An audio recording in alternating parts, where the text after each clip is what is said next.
Hi everyone, welcome back to my YouTube channel. आज का जो वीडियो है वो है पर्सनालिटी का पार्ट 3।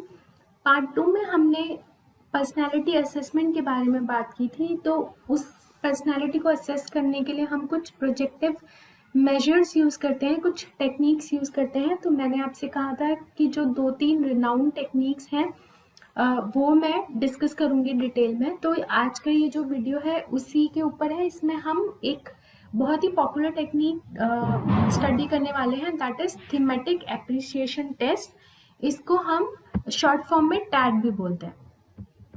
तो चलिए शुरू करते हैं आज का वीडियो। बाकी के पहले के जो 2 पार्ट्स के लिंक हैं वो आपको मैं डिस्क्रिप्शन बॉक्स में प्रोवाइड कर दूंगी। तो थीमेटिक एप्रिसिएशन टेस्ट एक ऐसा प्रोजेक्टिव टेस्ट है जिसमें एम्बिगुअस सीन्स होते हैं। एम्बिगुअस का मतलब एक ऐसी चीज जिसके एक से ज्यादा पॉसिबल मीनिंग्स हो सकते हैं। तो ऐसे कुछ पिक्चर्स होती हैं या ऐसे कुछ सीन्स होते हैं, वो प्रेजेंट किए जाते हैं इंडिविजुअल के सामने जिसकी भी पर्सनालिटी को आप टेस्ट कर रहे हो। तो ये जो टेक्निक है थीमेटिक एप्रिसिएशन टेस्ट की, इसको डेवलप किया था Henry A Murray and Christina D Morgan ने 1930s में इसको डेवलप किया था। और उस वक्त वो हार्वर्ड यूनिवर्सिटी में थे जब ये टेक्निक को उन्होंने डेवलप किया था। अच्छा, अब इस टेक्निक के इवॉल्व होने की कहानी बड़ी इंटरेस्टिंग है। मर्रे की एक अंडर ग्रेजुएट स्टूडेंट थी, इसका नाम था सेसिलिया रॉबर्ट। तो सेसिलिया रॉबर्ट का बेटा एक बार बीमार हुआ। तो उस टाइम पे वो बच्चा क्या करता था कि मैगजीन में जो भी पिक्चर्स आते थे ना, उन पिक्चर्स को देख देख कर ही used to create stories behind that particular picture. तो वहीं से जब सिसिलिया ने ये देखा तो उसने आकर हेनरी ए मरे को बोला कि क्या कोई ऐसी टेक्निक हम लाइक क्लिनिकल साइकोलॉजी में यूज कर सकते हैं to identify the underlying personality of an individual. वहीं से मरे को ये आइडिया मिला और उन्होंने थीमेटिक एप्रिसिएशन टेस्ट को डेवलप किया, जिसमें हम फोटोज या फिर पिक्चर्स की मदद से हम इंडिविजुअल को बोलते हैं कि वो एक पर्टिकुलर स्टोरी लिखे जो भी उस पिक्चर को देखकर उसको समझ में आती है। तो टैग को हम पॉपुलरली पिक्चर इंटरप्रिटेशन टेक्निक भी बोलते हैं, क्योंकि आप उस दी गई पिक्चर को इंटरप्रेट करते हो अपने according, because it uses a series of provocative yet ambiguous picture about which a subject is asked to tell the story। यानी कि उस पिक्चर के ऊपर आपको एक स्टोरी बनानी होती है। अब उसमें आपको 4 चीजें मेंशन करनी होती हैं उस पिक्चर के बारे में। आप जो स्टोरी लिखोगे उसमें क्या क्या इंक्लूड होना चाहिए, कि क्या हुआ होगा जिससे ये पिक्चर वाला सीन क्रिएट हुआ, पहली चीज। दूसरा, अब इस पिक्चर में आपको क्या दिखाई दे रहा है, कि क्या हो रहा है इस पर्टिकुलर सीन में। तीसरी चीज कि ये जो कैरेक्टर इस पिक्चर में प्रेजेंट है वो क्या सोच रहे हैं, क्या फील कर रहे हैं, वो आपको अपने हिसाब से उस स्टोरी में लिखना है। एंड व्हाट हैपन नेक्स्ट, कि इस सीन के बाद अगला क्या होगा या क्या एंड होगा स्टोरी का, या इस पिक्चर के बाद क्या आउटकम निकलेगा, वो भी आपको उस स्टोरी में प्रेजेंट करना है। इस स्टोरी राइटिंग को लिखवाने का, पिक्चर को इंटरप्रेट करवाने का जो जनरल आइडिया था वो ये था कि जो इंडिविजुअल है या जो सब्जेक्ट है जिसके ऊपर आप ये टेक्निक अप्लाई कर रहे हैं, वो अपनी डिजायर्स, अपनी नीड्स, अपने हिडन मोटिवेशन, एक्सपेक्टेशन और इंटेंशन को डिस्प्ले कर दे थ्रू दैट स्टोरी, जो कि अदरवाइज डायरेक्टली पॉसिबल नहीं है। अगर आप डायरेक्टली पूछोगे कोई चीज तो हो सकता है सामने वाला इंडिविजुअल उसको रिवील ना करे। तो स्टोरी के थ्रू, सिंस क्योंकि आपको नहीं पता, आपको तो बस एक पिक्चर दी गई और बोला कि आपको जो समझ में आता है आपको उसके ऊपर ये स्टोरी लिखनी है। अब आप स्टोरी कैसे लिखते हो, आप कई बारी पिक्चर को देख के, आप हो सकता है कि आपका कोई पास्ट हो, उससे आपने उस पिक्चर को रिलेट कर लिया, ठीक है, उसके ऊपर आपने स्टोरी लिख दी। और क्या होता है कि कई बार ऐसा होता है कि आप यहाँ से ये भी आइडेंटिफाई कर सकते हो कि किसी पर्टिकुलर इंडिविजुअल का क्रिमिनल माइंड तो नहीं है, क्योंकि अगर वो क्रिमिनल माइंडेड होगा ना तो वो पिक्चर को देख के उसको बहुत वो वैसी ही स्टोरी लिखेगा अपनी थिंकिंग के अकॉर्डिंग।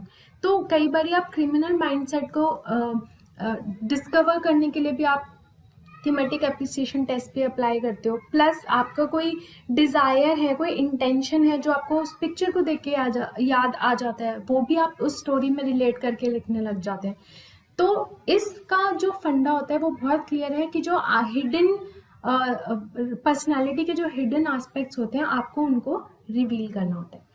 तो थीमेटिक एप्रिसिएशन टेस्ट में टोटल 31 पिक्चर्स होते हैं जो कि डिफरेंट डिफरेंट सीन्स को वैरायटी ऑफ सीन्स को लेकर क्रिएट किए गए हैं। इसमें आपको डिफरेंट कैरेक्टरिस्टिक्स मिलेंगे, मैन, वुमेन, चिल्ड्रन एंड इसके अलावा नो ह्यूमन सब्जेक्ट ऑल वो भी प्रेजेंट होते हैं पिक्चर में, and various social and interpersonal situation, यानी कि कुछ सोशल या इंटरपर्सनल सिचुएशन पिक्चर में क्रिएट की गई होती है। उसमें कैरेक्टर्स होते हैं, मैन हो सकते हैं, वुमेन हो सकते हैं, चिल्ड्रंस हो सकते हैं and other non human subjects भी पिक्चर में यूज किए जा सकते हैं। अब ये सीन्स एक्सप्लोर कर कुछ डिफरेंट थीम्स पर बेस्ड होते हैं। वो थीम आपकी एग्रेशन हो सकती है, फेलियर हो सकता है, सक्सेस हो सकता है, रिलेशनशिप हो सकता है, यानी कि वो थीम बेस्ड पिक्चर आप प्रिपेयर करते हो। आउट ऑफ 31 पिक्चर्स जिसमें से एक ब्लैंक कार्ड होता है, 10 जेंडर स्पेसिफिक है, मतलब ईदर फॉर मेल और फॉर फीमेल, और जो 21 अदर्स हैं उसमें बोथ हो सकते हैं, either of the sex, either male और फीमेल और बोथ विद चिल्ड्रन, ये हो सकता है अदर 21 पिक्चर्स में। तो मरे ने ओरिजिनली ये सजेस्ट किया था कि आपको अप्रॉक्सीमेटली 20 कार्ड्स लेने हैं अगर आप किसी इंडिविजुअल पे ये टेस्ट अप्लाई कर रहे हो तो इसमें 2 सेशंस होंगे, 1-1 घंटे के 2 सेशंस होंगे, और एक सेशन में आपको 10 कार्ड्स लेने हैं, दूसरे सेक्शन में फिर अनदर 10 कार्ड्स लेने हैं। इस तरीके से आप थीमेटिक एप्रिसिएशन टेस्ट को आप अप्लाई कर सकते हो किसी भी इंडिविजुअल के ऊपर। तो टेट का जो पर्पस होता है that to evaluate persons pattern of thought, उसके सोचने का तरीका, उसका एटीट्यूड, ऑब्जर्वेशनल कैपेसिटी कितनी है, वो उस पिक्चर में क्या क्या चीज़ें ऑब्जर्व कर सकता है, क्या सिर्फ वो ऊपरी चीज़ों के ऊपर ध्यान दे रहा है या फिर छोटी छोटी चीज़ें भी उसने पिक्चर में से छोटी छोटी चीज़ों को भी ऑब्जर्व किया है, and emotional response, how he responded to that particular picture emotionally. अब इसमें कोई स्टैंडर्ड प्रोसीजर नहीं है टैट में कि आप इसको कैसे एडमिनिस्टर करोगे, ठीक है, एक्सेप्ट कि ये 1-to-1 टेस्ट है। आप एक ग्रुप को साथ बिठाकर ये टेस्ट नहीं कंडक्ट करवा सकते, आप इसको 1-to-1 करोगे, मतलब एक ऑब्जर्वर और एक सब्जेक्ट। ये था जब ये वो पिक्चर्स हैं, मे बी शायद ये बहुत ज़्यादा क्लियर ना हो, आप लोग गूगल करके देख सकते हो, आपको पूरे 31 टेस्ट कार्ड आपको इजीली ऑनलाइन मिल जाएंगे। मैं तो इस पिक में ये जो इतनी पिक्स दी गई हैं ये सारे वही पिक्चर्स थे जो कि हेनरी मरे ने उस टाइम पे डेवलप किए थे, ये सारे पिक्चर्स।